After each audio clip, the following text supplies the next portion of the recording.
could save time in a bottle. All right, welcome everybody. Thank you so much for joining me for this absolutely timeless, gorgeous, gorgeous song. We're going to be breaking up this song into 2 months. So this will be in the next 2 weeks. We will do the chords for the chorus and the verse and the interlude in the middle. Now, Perry and I are stepping things up as we're always working on improving the Academy. So I have a presentation for you that you will have gotten. I think I sent it in the email, but I might not have because I didn't want you to print it out. It's 20 pages long. It's not something you need to print, but hopefully you got your handout, which is only 2 pages, I believe. But if you're familiar with what we do around here, you will have a link for a Google Drive. And in that Google Drive is your PDF that you have, the 2 pages, and along with the presentation, which is 20 pages long. So you can just look at it on your computer. It's like a slideshow. And then you would also find the Guitar Pro file. If you're unfamiliar with Guitar Pro, it's just a really amazing app that we use to create all of our music, but it also plays it back for you, and you can change the tempo if you want. You can loop a section, just play it again and again. It's really the most amazing tool for students. And we do have a video, orientation video on the website of how to use it. So Guitar Pro is an app you can purchase. It's generally $70, but it's a one-time purchase, and you can use it. You get like 5 keys or whatever. You can use it on 5 different devices. Sometimes Perry's able to get a discount code because we wrote them and told them that we have a school. So you can talk to Perry about that if you're interested. You'll kind of see a little bit of what Guitar Pro is today. Let's go ahead and get started. I'm going to give you a little demo. I'm going to demo the entire song, including the intro, but I'll do like a micro version. But that way you can hear the intro and the outro as well. So if you want to learn those later, you can join me in February for that. As I was mentioning before class, I'm tuning in from Roatan, an island off of Honduras in the Caribbean Sea. So, and my hands are covered in seawater at the moment. They're a little sticky. Let's see how this goes.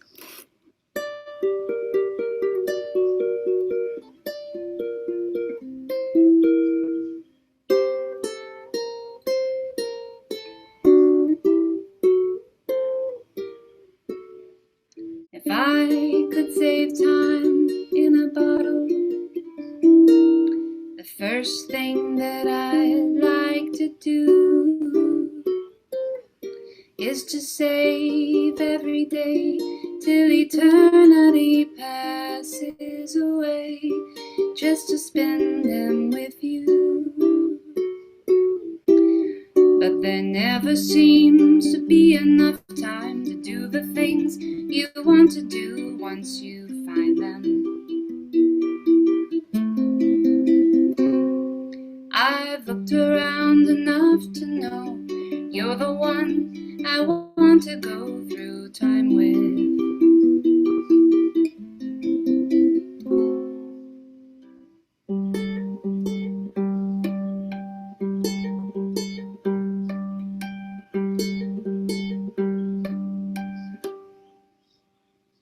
As much as I want to play the whole song, I want you guys to play it too. So what I'm doing here is we're going to be playing basic chords up here, cowboy chords or first position chords. We'll come up the neck a little bit for a C chord here for this walking little walk down that you hear in the song. But what I've done here is isolated the top 3 strings for the verse and then the bottom 3 strings for the chorus. So these are what you call partial chords. A lot of different teachers go around. Gerald Ross, Perry is major into partial chords. And I used to think, why would I need to do that? I can play all 4 strings. There's only 4. But actually it completely opens up the possibilities and kind of keeps the music going in a different way. It starts off with high pitch and then it goes into this deep low pitch and then it comes back to the high pitch. So it really almost makes it sound like you're playing like you'd be able to do with more than one instrument, like if you had the bass versus not having the bass involved. So I'm going to share my screen with you. All right, so today's focus is the right hand pattern for the high strings, the left hand chords, the interlude riff, which is unresolved and resolved depending on which part you're playing, And we'll do a little bit of lyric memorization. The fun stuff first. So take a look at this tablature that we have here. These letters represent which fingers you're going to use on the left hand. So middle finger and ring finger. First thing I want you to notice is that the middle finger never leaves the C string. This is for ease of play. These are actually called intervals. And I've taught several classes on intervals, and sometimes the information sticks and sometimes it doesn't. Don't overthink it. But by learning this riff, you'll be learning your major and minor intervals going up and down the neck on 2 strings, which is going to come in handy later for Margaritaville and, you know, all kinds of really fun in the sun kind of music. So I'm going to let you just take a moment to look at this. And I'm opening the floor for questions, so if you have any, feel free to ask. But I find it's best to just kind of let you gander at it with uninterrupted to begin. Just remember, your middle finger never leaves the C string on the left hand. Which fingers do you use on the right? Any one you want. If I think about it, I'm using my peace sign fingers on the right. These two work together really well for me. If you want to use your thumb and index, you're welcome to do that.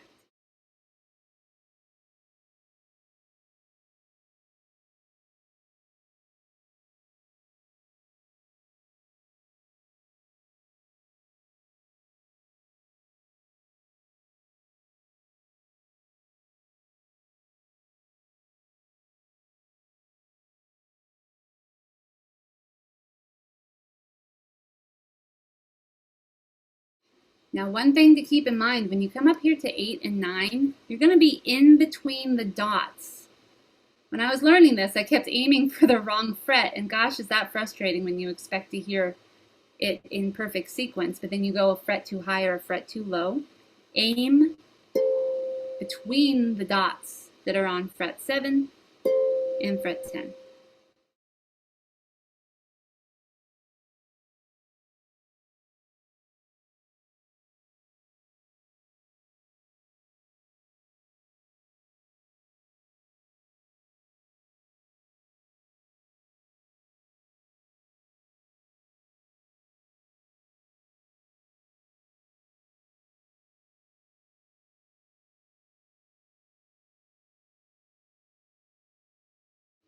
Okay, now that you've taken a moment to look at it, let's just take another moment to think about your posture. You don't want to spend the entire hour bent over the way that you are now. So let's lift our shoulders up to our ears, roll them back, lift that chest up just so slight. We're not militant, but we're comfortable. Take a nice deep breath through your nose. Your lungs should expand in all directions. And then breathe out. All right, now when you're looking down at your uke, see if you can look down from the side. Those little register marks are on the side for a reason. You can tilt your uke a little bit, but if you're bringing your head all the way forward so it's like over your knees while you play, all you're doing is setting yourself up for a neck ache later. And it's a lot easier to keep your upper torso up if you pull your tummy in ever so slight. That's your core. That's the strength that keeps the top half of your body up, the heavy half of your body.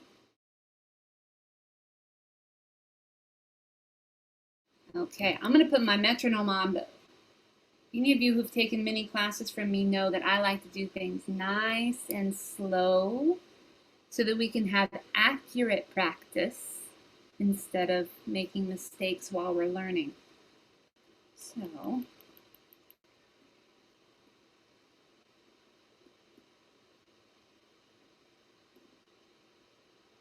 let's see what 55 feels like.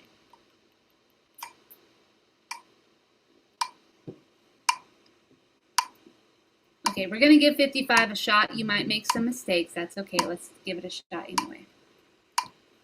1, 2, 3, 4, 5, 6.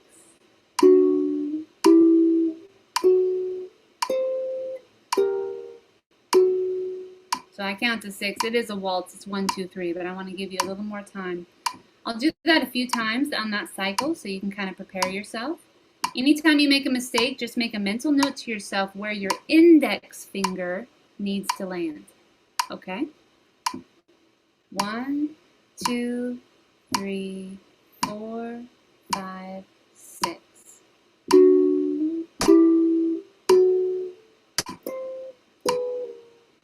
I did it wrong. 1, 2, 3, 4, 5, 6.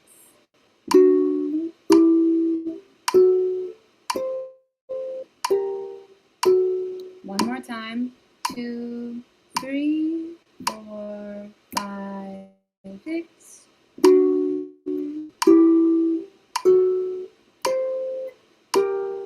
Now I'll count to 3. 1, 2, 3.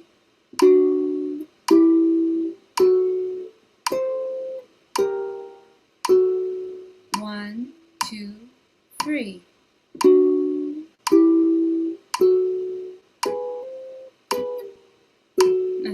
One, two, three.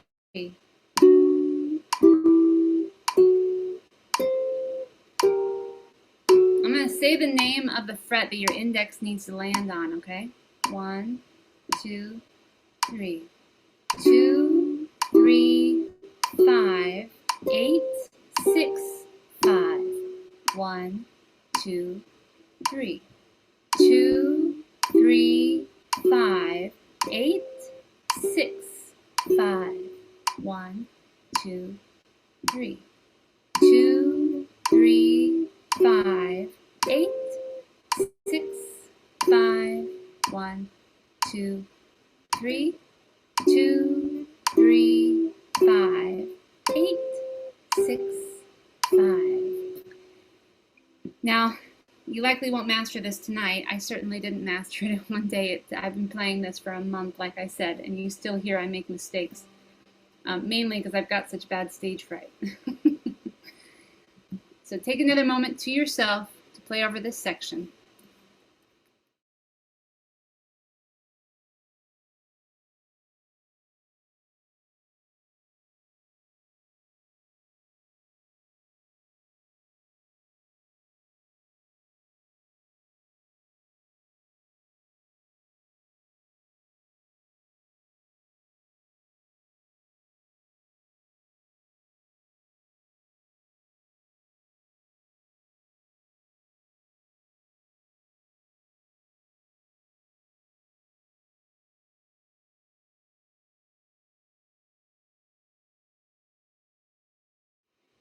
So, quick question, Danny. Are those double stops then, what you call?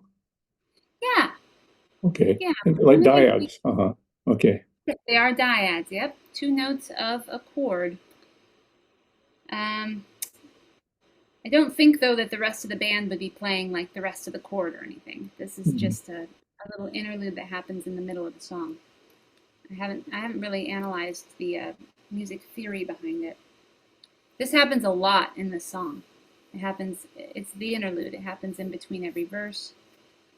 It happens after the intro. Okay, now, for the sake of time, we're going to move on, but that's because you've got like 2 weeks to practice this, because next Monday I'm going to be teaching workshops all day in Sun City, Arizona. So we'll meet again 2 weeks from today. So let me move on to the next slide. As you'll see, this slide's a little bit easier. The last one I called unresolved. This is resolved. The actual song has a slightly different situation happening here, but it was so complex I couldn't play it. So I simplified it because we're here to have fun and not have to do a whole bunch of hammer-ons and all kinds of reaching with the fingers. So as you can see, this just goes up to the third part and then comes right back down. So it sounds like this. 1, 2, 3.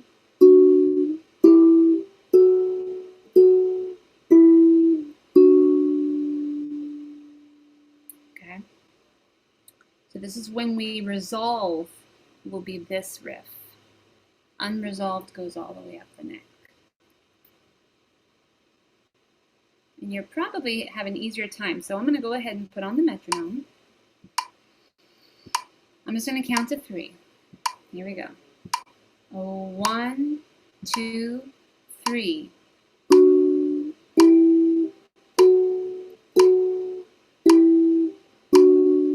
1, 2, 3.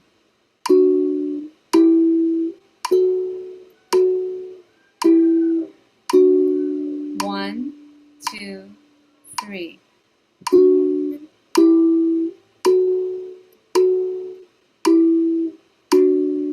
1, 2, 3.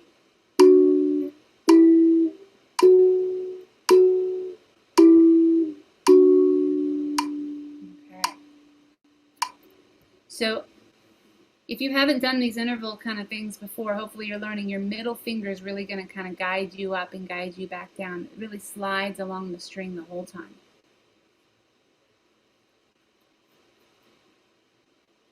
All right, we're going to come back over to this part, but let's move on to our chords on the left hand and our arpeggio on the right. This arpeggio is completely consistent throughout the entire song. In a little while, we're going to reach a slide where it just shows 4 chords in a row without the arpeggio written there below it. So let's go ahead and memorize this arpeggio pattern. Arpeggio, of course, is Italian for broken chord or to play like a harp. So anytime you break up the strings of a chord, you're playing an arpeggio. This happens to be a consistent pattern throughout the entire song. So those numbers are representing this chord at the top. Sounds like this. I'll count to 3, but now we're going to be doing eighth notes. Okay, so it's going to go 1, 2, 3, 1 and 2 and 3 and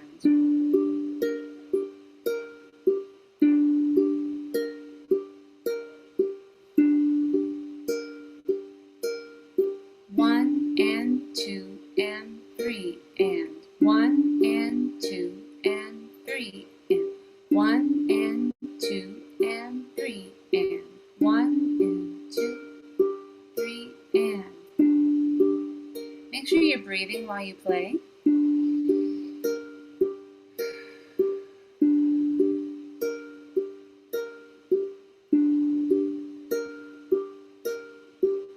One and 2 and 3 and 1 and 2 and 3 and.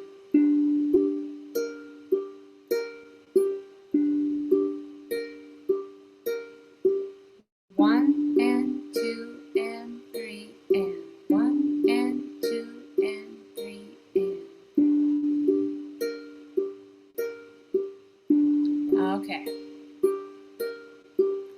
Now I've written up here at the top, the C string is your thumb. So for each one of these arpeggios, you hit your thumb 1 time and then you dance on the top 2 strings. Okay? You walk up and then you dance back and dance forward. Your index will be on the E and your A will be on the middle. So you're using your dominant 3 fingers. I do not recommend you using your W fingers for this. It's just kind of a waste of energy. I use my ring for a lot of stuff, a lot of melody and things like that. But if I'm just doing an arpeggio on the top 3 strings, I use my dominant fingers. There's no reason to work any harder than that. So take a moment to yourself, and if anyone has a question, let me know.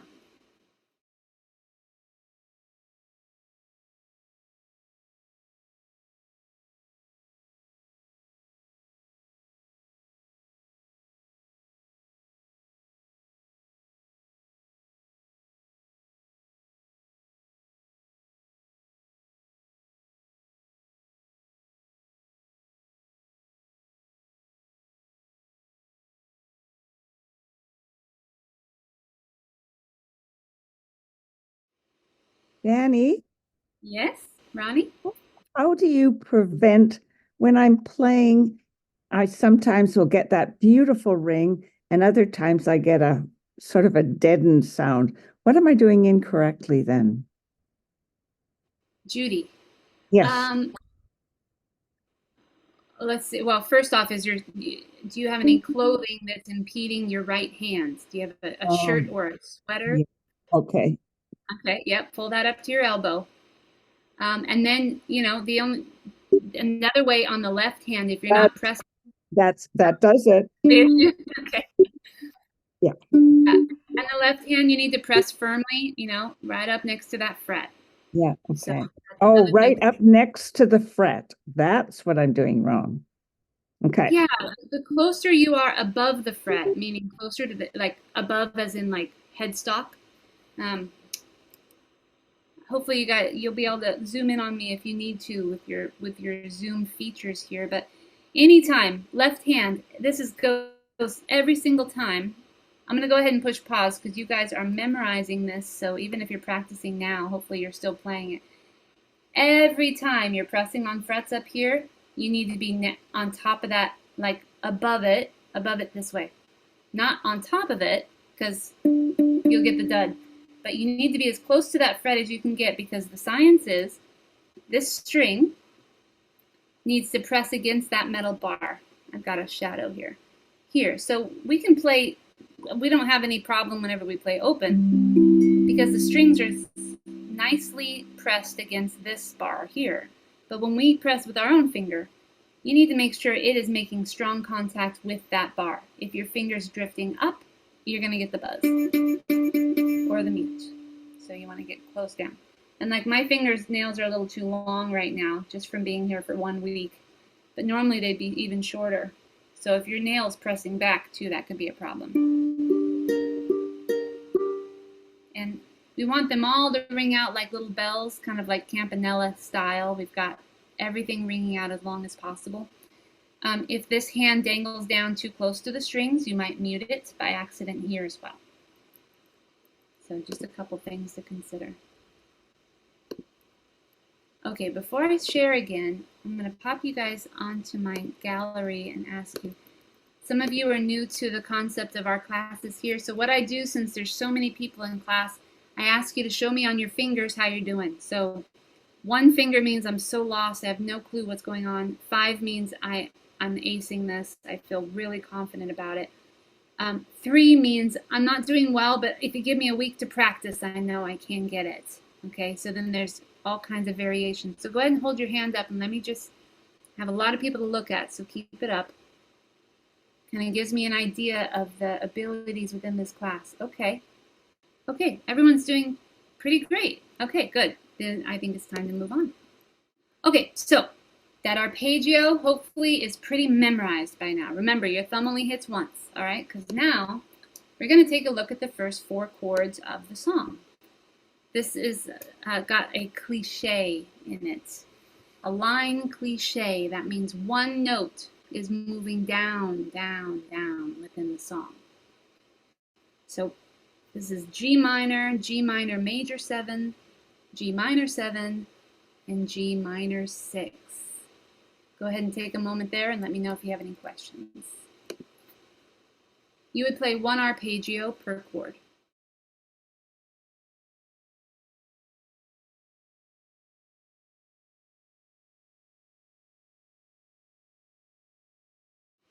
And what's funny is I chose this layout, and it kind of looks like piratey, doesn't it? And then I got here and I was like, oh, this place is for pirates.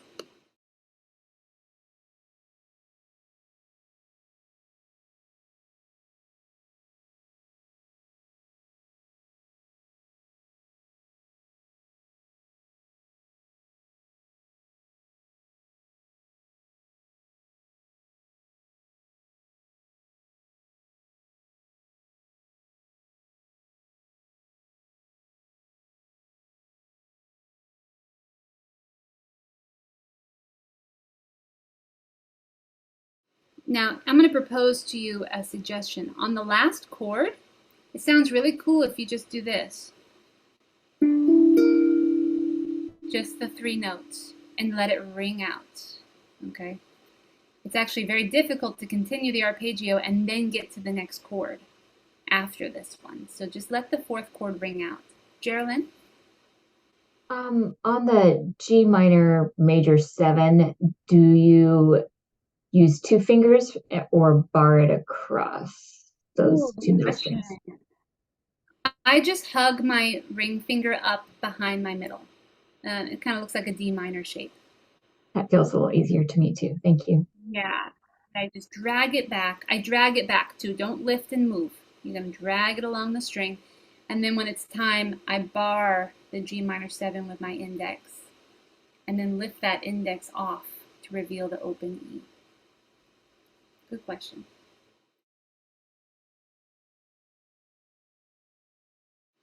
Okay, I'm going to get my metronome ready and we're going to play these 4 chords together.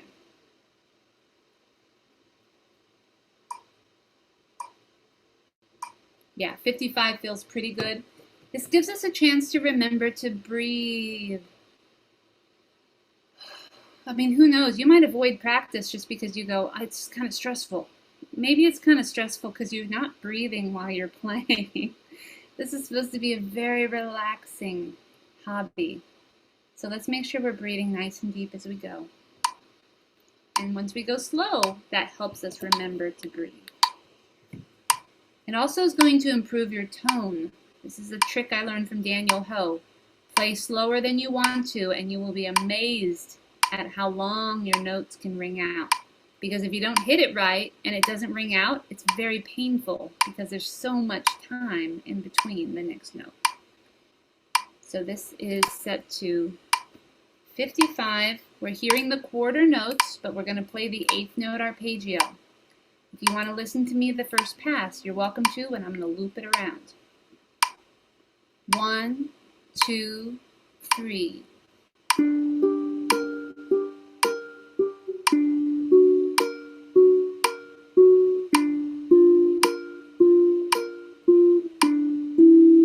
Repeat.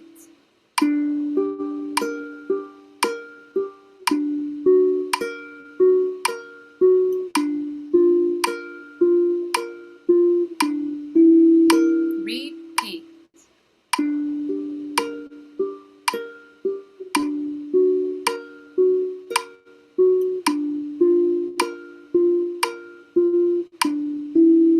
Repeat.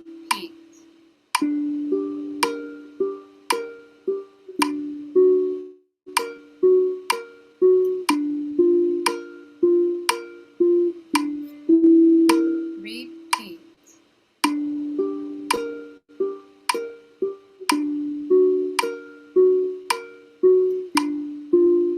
Relax your shoulders. Repeat.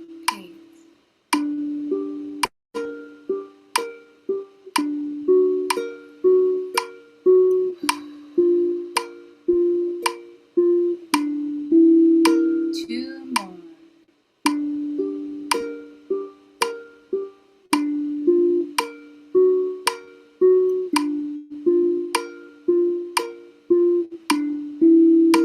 Last one.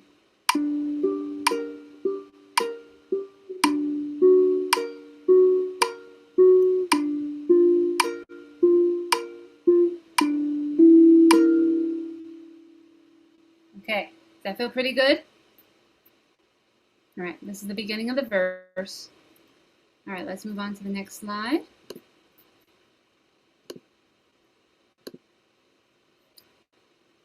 Verse chord pattern 1. All right, and I put the lyrics down here so we could start to learn them.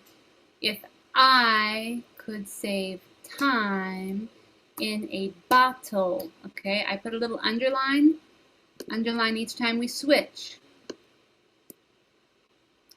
If you struggle with your hands, don't try singing. If you feel like you're capable of doing it, do it all together. But if you start to sing and your hands mess up, stop singing. Singing comes after your fingers already know what to do. But I'll sing for you.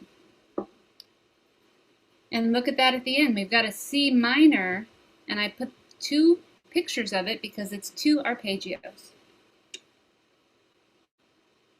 And the same situation happens here on that second C minor. If you want to do the full arpeggio, you can, or you can just go 1, 2, 3. I'll show you in an example here. Here's what it should sound like. Oh, 1, 2, 3. If I could save time in a bottle,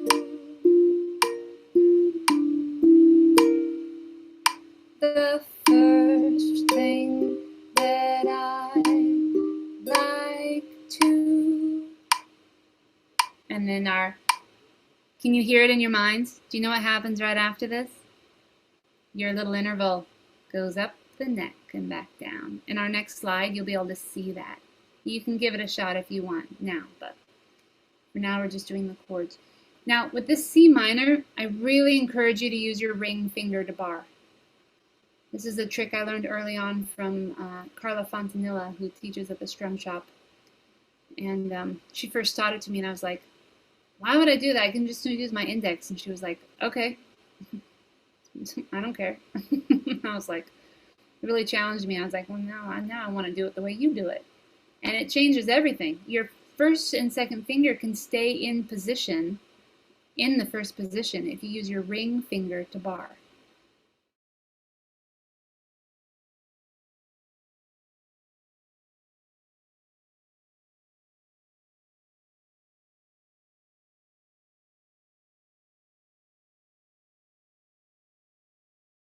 Now I'm going to throw another wrench in the works as far as that last 1, 2, 3. Let's actually draw those 1, 2, 3s out. Here's what I mean. C minor. Let's do it with the lyric. I'd like to. So instead of I'd like to, we're going to go I'd like to. Okay? Seems to really match well. I may or may not have written that on the original sheets because I've been playing the song like mad and I've kind of been finessing it on this trip. So if you can remember to do that, awesome. You'll hear me do it. If not, you can play it exactly as it says on the page. Okay, you ready to give it a shot? Here we go. Take a nice deep breath. I'll count to 3. 1, 2, 3. G minor. Walk down. Play it there. And 1, 2, 3. Place. 1, 1, 2, 3. Those are quarter notes on that C minor. Okay? You hear it? I'll go ahead and put the lyrics. It's going to be way easier with the lyrics. 1, 2, 3. If I could save time in a bottle, the first thing that I'd like to. Now we're going to repeat. Same thing. 1, 2, 3. If I could save time in a bottle, the first thing that I'd like to. Take a breath. 1, 2, 3. If I could save time in a bottle, the first thing that I'd like to. Okay, take a breath. One more time.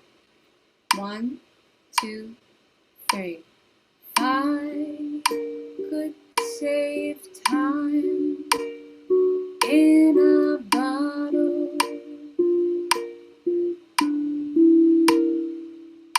the first thing that I'd like to. Let's try the other 2 verse lines here. 1, 2, 3. If I could make days last forever, if words could make wishes come. Okay, next one. If I had a box.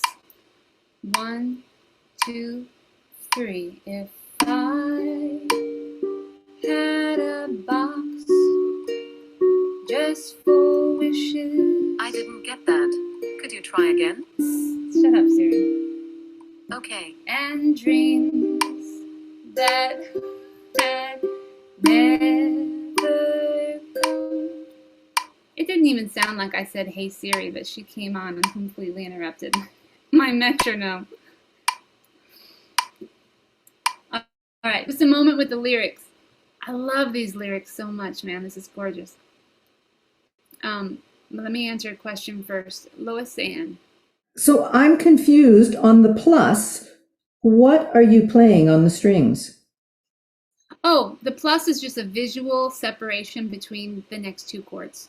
So actually on the first thing that I'd like to see, the first, you're playing the G minor 6. So are you staying on the G minor 6 for... Oh, no. Okay, so thank you for asking this question. My plan was to help you visually separate the two patterns. So if I could save time in a bottle, and then you play the G minor 6, and then the plus sign down here is supposed to pair up with this plus sign, so that the C minor is the word first. So when you say first, you say, the first thing that I like. Yeah. It's kind of a clever plan of helping you visually separate this first pattern from the second. Because if it was just all strung together, then you have to memorize 6 chords in a row. And it gets a little bit dicey and confusing. At least that's how my mind works. I like to do little chunks. So Danny, is the C minor, are those half notes then? The first C minor that we play is all the 8th note arpeggio. The second C minor is every beat, so those would be quarter notes. I'd like to, and I will revise the PDF I sent out. If I didn't reflect this in the PDF, I'm going to very bluntly reflect it and then send you a new copy, in case you have trouble remembering. You know, when I do the PDF, it's like if I do too many different nuances, then people kind of hyper focus on that and sometimes struggle, and sometimes they don't. It really depends on the person. Lyrics. If I could save time in a bottle, the first thing that I'd like to do is to save every day until eternity passes away, just to spend them with you. Gorgeous. So the first verse talks about eternity. Second one, if I could make days last forever, if words could make wishes come true, again, I'd save every day like a treasure, and then again, I would spend them with you. And then the last one talks about the box of wishes. If I had a box just for wishes and dreams that had never come true, that box would be empty except for the memory of how they were answered by you. So we'll be working on memorizing those lyrics. Okay, coming up next. Now we're going to add our arpeggio going up. Go ahead and practice that again. It's likely that you may not have memorized it yet, unless you're a better player than I am, because I made lots of mistakes when I was learning this part.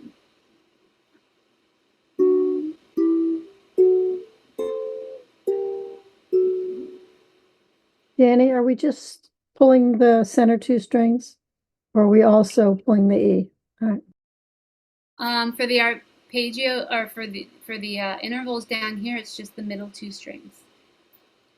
Yeah, C string and the E string. This will come right after we get done with all of our beautiful chord arpeggios here. Yeah, you could probably hear it in your mind, right? I left you unresolved for a long time. That means you're a musician, you know. When you're like itching for the next part, I can hear it. It's awesome.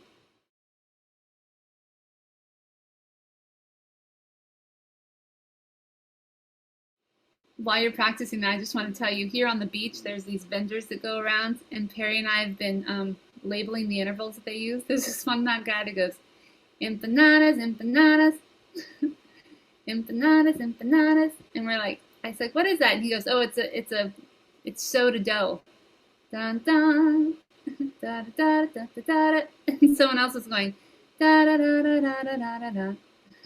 So we're talking about writing a song using the melodies they use on the beach.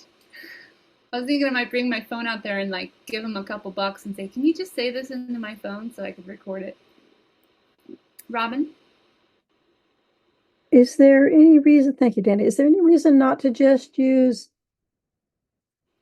index and middle on the first note there instead of switching? Oh yeah, because then you have to flip your hand around completely for the next part. You're saying like index on the C string? Or do you mean like No. middle finger and index? I mean, yeah, if you use your middle and index, it's awkward. If you And use it your just index go and up. middle, then you have to flip them. No, you just not flipping them. Oh, like this? Uh-huh. If that's comfortable for you. Yeah. Um, Okay.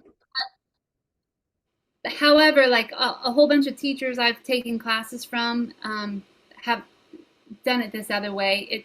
It should be easier on your hand to just quickly move up and leave your middle where it's at and use your ring. I mean, ultimately, if you like to do it like that, I have to flip my hand kind of backwards a little bit. It really has to go in a position that I'm not used to. You could do it that way if it sounds good for you. I feel like my chances of turning my wrist enough that quickly is going to be pretty messed up.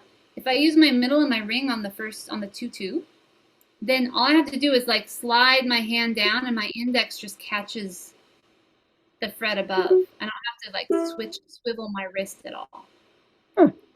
I must be holding my hand differently because I'm not swiveling at all. Yeah, then it works. Then it works for you. The other risk is that your index finger, if you're not swiveling, then your index might be pretty high up on the fret, and you'll have to push a little harder to get it to hit the metal. Thank you. You're welcome. Okay, let's give this a shot together. We're already 13 minutes from being finished with class. That is wild. Time passes here on the island differently too, I realized. Okay, let's give it a shot. Adding this interval in. And again, your interval might be a total mess. It might be fantastic. I can't hear it. But don't feel bad if you can't nail those notes going up, because that needs steadied practice with a metronome. Okay? Make sure you breathe. I'll count to 3 and we'll begin. And 1, 2, 3.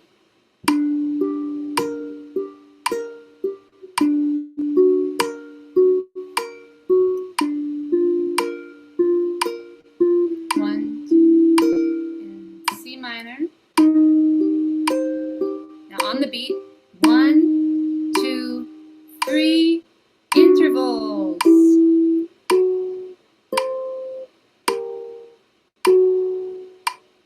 Now I take it back. On the right hand, I thought I was using my peace sign fingers, but once I was actually in action, I'm using my index and my thumb on the right hand. So just a note. Again, 1, 2, 3. I could save time in a bottle. 1, 2. The first thing that I like to do.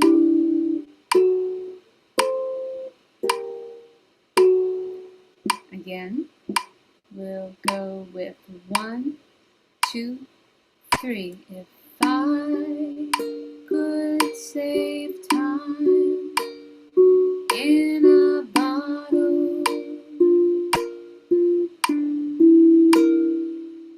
the first thing that I like to do.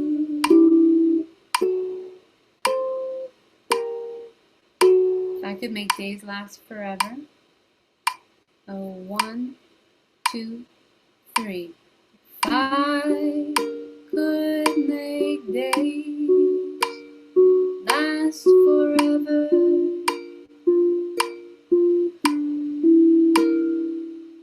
If words could make wishes come true. If I had a box 1, 2, 3. 5 had a box just for wishes,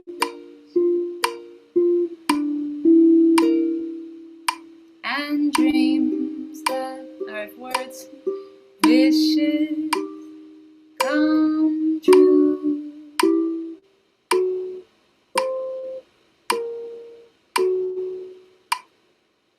Now, let me just pause for a moment, and we're going to do this again. When you're doing these intervals at this speed, you're going to hear that if you lift your fingers too quickly to go to the next interval, you lose the ring, the beautiful ringing tone, okay? So we're going to leave our fingers down on each one of these until we have to move them. And that's pretty much like that. I bring this up with every song I teach. Leave your fingers down until you have to move them. Don't like lift and prepare for the next thing, because then you lose the ringing, the beauty of the ring, okay? When you're practicing at home, I want you to keep that in mind. You keep those babies down until you have to move them. Here we go. If I had a box. 1, 2, 3. 5 had a box just for wishes, and dreams that had never come true.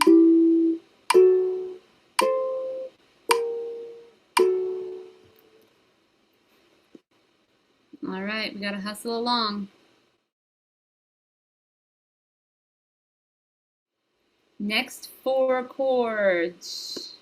Well, 6 total, but let's look at it as a 4-chord pattern followed by a 2-chord pattern, okay? Now, when I was learning this, I kept doing the first pattern instead of the second pattern, and it's very frustrating, and you'll probably do the same thing. But just remember, we are now going to go G minor 7 directly, no cliche walk down, then an E flat, which is, it should just look like a D minor that's kind of stretched out a little bit. So index, middle ring. And then goes directly to the C minor with your ring finger. Bar that baby with your ring if you're able. Same plucking? Same pattern, exactly. Thank you, Robin. 1 arpeggio per chord shape that you see there.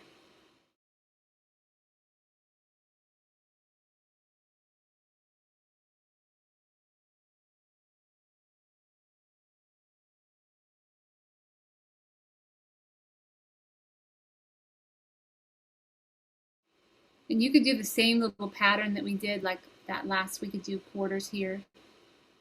Just like we did before, you can just do 1, 2, 3 right here like we did before.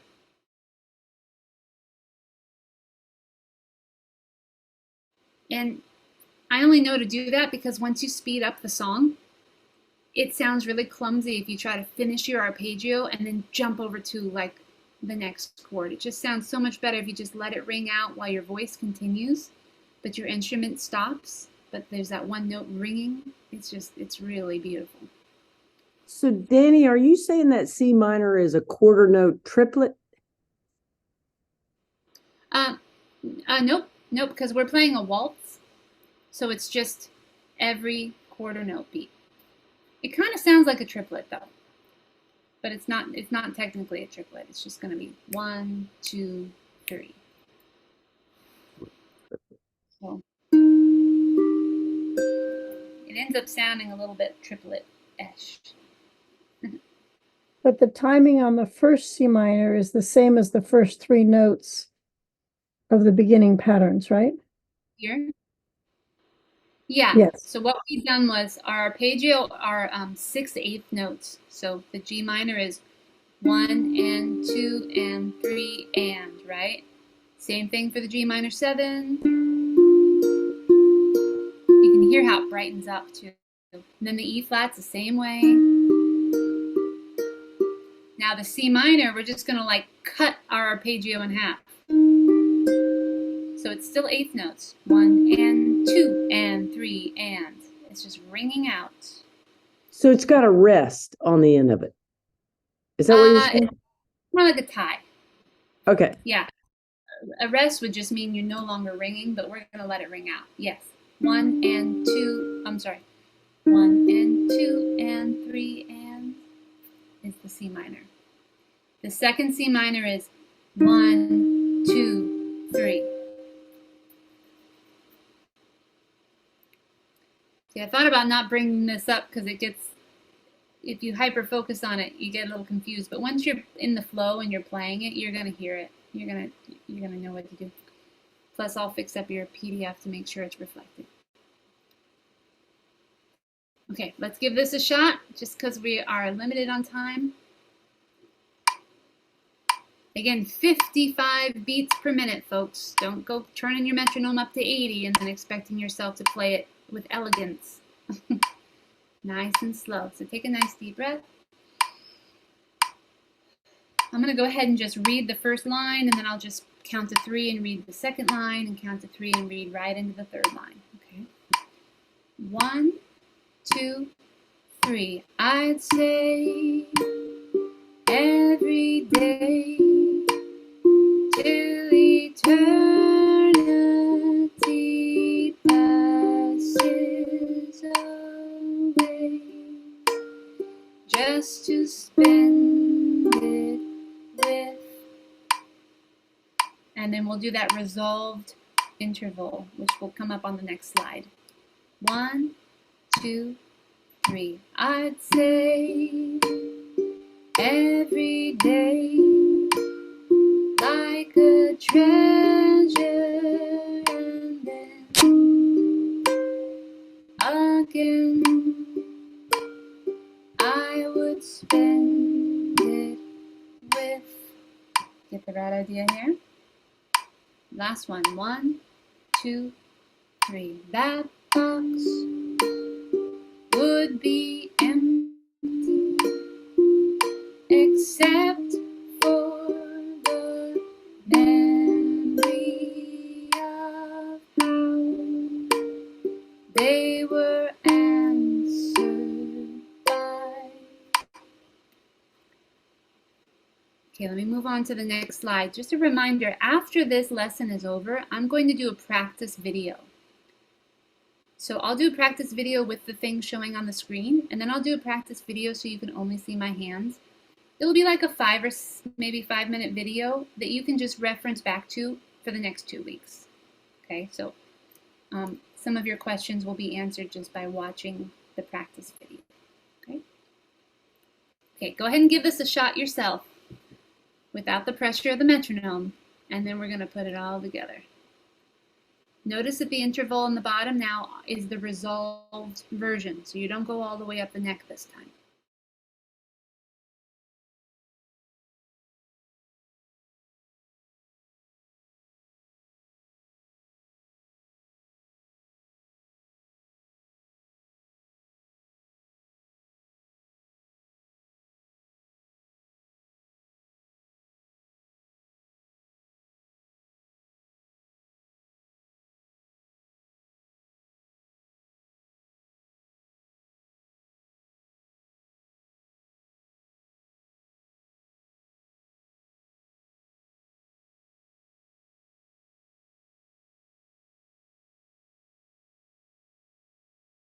And just as you're practicing that, I'll tell you, totally unrelated, but I've been fulfilling some fantasies here on the island, like drinking out of a coconut on the beach and drinking rum.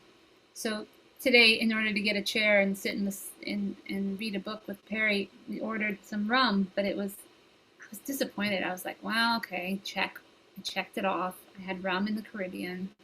Wasn't great. Then we went to a liquor store and Perry goes, they have Cuban rum. We should get some Cuban rum because you can't get Cuban rum in the United States. And I was like, all right, we'll give it a shot.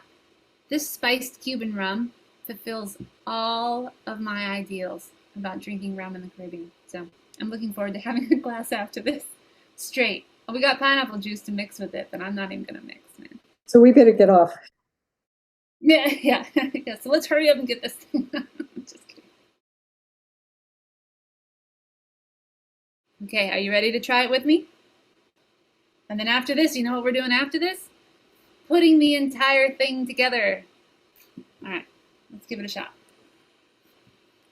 Take a nice deep breath. I'll count to 3. 1, 2, 3. I'd say every day till eternity passes away, just to spend it with you.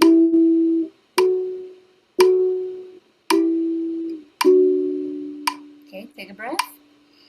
Next line. 1, 2, 3. I'd say every day like a treasure, and then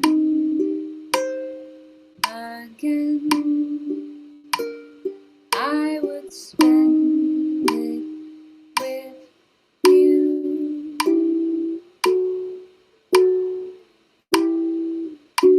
Okay, take a breath. That box.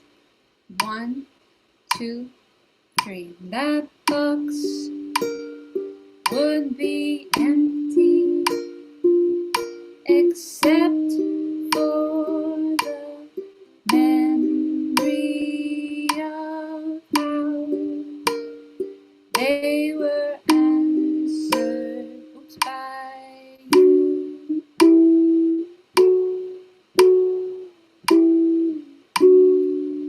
I did 8th notes at the last one accidentally. Tough to slow things down sometimes. All right, last slide of week 1. Putting it all together, and as you can see, you really want to think of these as groups of 4 plus 2. 4 plus 2, okay? Unresolved, resolved.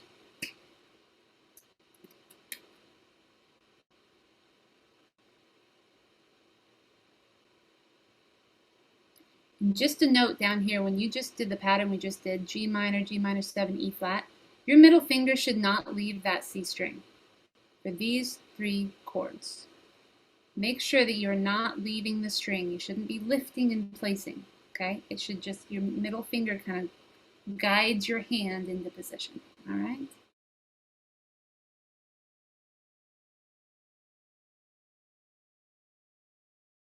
You guys are going to be blowing your friends away at the next club meeting. Look what I learned. One of the best songs of all time. Okay, I'll cover the lyrics for you because there was no place to put them on this slide, okay? Are we ready? We'll do it a few times here and then I'll stop the video as I always do and we'll restart with a practice and we'll just pick up right here for the practice, okay? But let's do it a few times on the class video. Take a nice deep breath. I'm going to count to 3. 1, 2, 3. If I could save time in a bottle,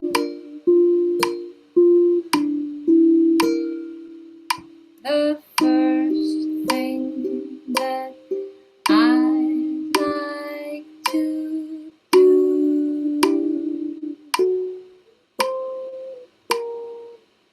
is say every day, eternity, till eternity passes away, just to spend them with you.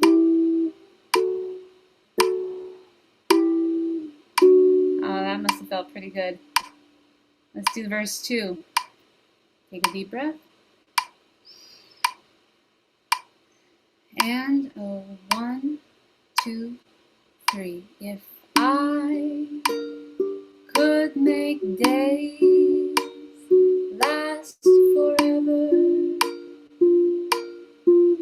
if dreams could make wishes, dreams could, words make wishes come true. I'd say every day like a treasure, and then again I would spend them with you.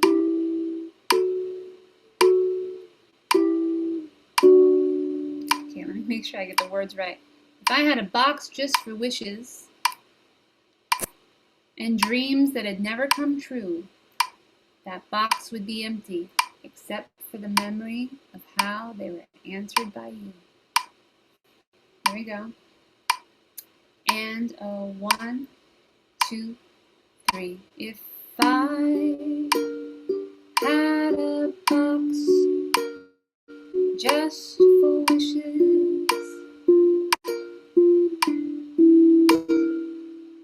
and dreams that had never come true,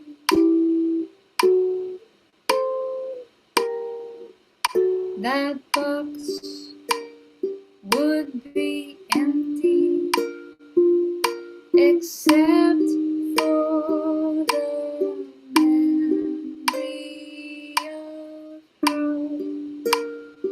they were answered by you.